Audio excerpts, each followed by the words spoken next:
Welcome to The Explainer. Today we're telling the story of how life builds its most important machines. So what are you actually made of? At the most basic level, you're a collection of molecules. Here's our game plan. We're going to follow the entire process from basic ingredients to the final product. It all starts with one amazing element, carbon. You can think of it as life's ultimate Lego brick. What's so special about it? Well, it can form 4 bonds, making it the perfect backbone for big molecules.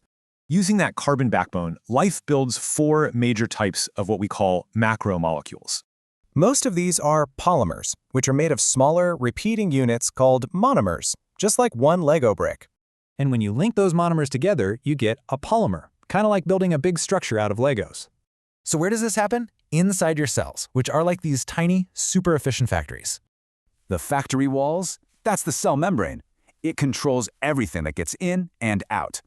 And in the head office, the nucleus, is the master blueprint for every single protein, your DNA. So, how do instructions get to the factory floor? The cell makes a temporary copy through a process called transcription.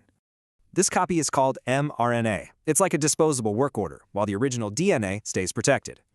Before it leaves, this mRNA copy gets a quick edit. All the unneeded parts are cut right out.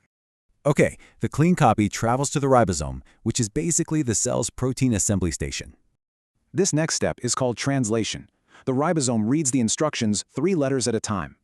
Then another molecule, tRNA, acts like a delivery truck, bringing the right building block for each word. As the ribosome moves along, it links these blocks, or amino acids, together into a long chain. This chain is called a polypeptide, but here's the thing, it can't actually do anything yet. That's because for a protein, its job depends entirely on its final 3D shape. Shape is everything. So this long chain has to fold into an incredibly complex, specific structure to become a working machine. This whole process is unbelievably precise. So what happens if there's even a tiny typo in the blueprint? We'll take sickle cell disease. A single letter mistake in the DNA changes just 1 amino acid. And that one tiny change causes the protein to misfold, creating these rigid sickle-shaped red blood cells. It really just shows you the power of this genetic code. Which leaves us with a huge question, right?